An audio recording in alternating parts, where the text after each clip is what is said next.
Alright, in this video we will be explaining how to connect to the home Wi-Fi network on smart Wi-Fi devices.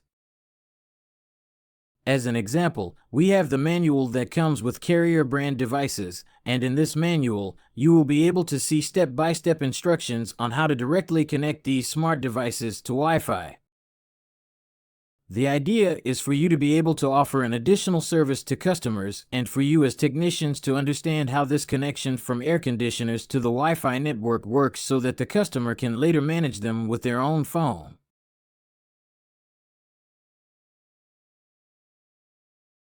Each brand has its process, each brand has its application. For example, Carrier has this brand, Carrier Air Conditioner for iPhone and Android, but the installation process is similar across all brands, and you need to understand how a device links to the Wi-Fi network to be able to manage it. In fact, this explanation will also be useful for surveillance cameras. It will also be useful to know how to connect the new switches that are managed through the phone, washing machines, and any appliance or device that connects to the Wi-Fi network and does not have its own screen and keyboard. Connecting a cell phone or a computer to the Wi-Fi network is very easy because the device already has its screen where it shows us the available networks and we can enter the password. But since these devices, the cameras, the switches, the washing machines do not have a screen and keyboard, we need to do an additional process. This is simple. What the phone will ask you within the application is that if you do it via Bluetooth, it does it directly, but if it is via Wi-Fi, how it is going to connect to the device, it will ask you to disconnect from the home Wi-Fi. Then your phone, through the application of each brand, will connect via Wi-Fi to the air conditioner.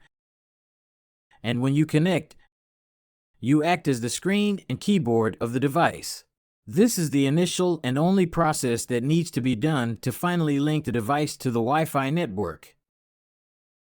The device cannot connect because we have no way of loading the Wi-Fi key into it, nor can we see what networks are available. So the first thing it asks us for is a connection like this between the phone and the air conditioner, or between the phone and the washing machine, or between the phone and the camera, and once I am inside the application connected to the device, the appliance to be more precise, what I do is search for the home Wi-Fi network and load the password.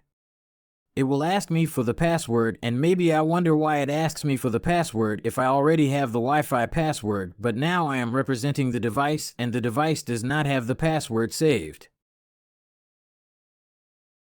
So we enter the device, look for the Wi-Fi network and load the password, and once we do this I can disconnect from the device and the device is already connected to the Wi-Fi network, and there I can manage it through any phone that connects to this Wi-Fi network. Remember that then the first time is a bit strange because what I do is with the cell phone I represent the screen of the device, the screen that it does not have, and that is the process that each brand asks us to do. Remember, it is very simple, you just have to read the manuals well, download the appropriate applications for each device for each model, and I do this initial process. I can do this with my own phone as a technician. And then I disconnect and leave the home. It is not necessary for this phone to be connected afterwards. After anyone who is connected with their phone will be able to manage the air conditioner, I can do the initial process and then I disconnect. Well, this is the explanation of the process of this manual. As a demonstration, you already have this explanation to provide a better service to customers. Sometimes, customers who buy a smart Wi-Fi device want the technician to also program it. This way, they know how to do it. Please leave a comment if you have any questions.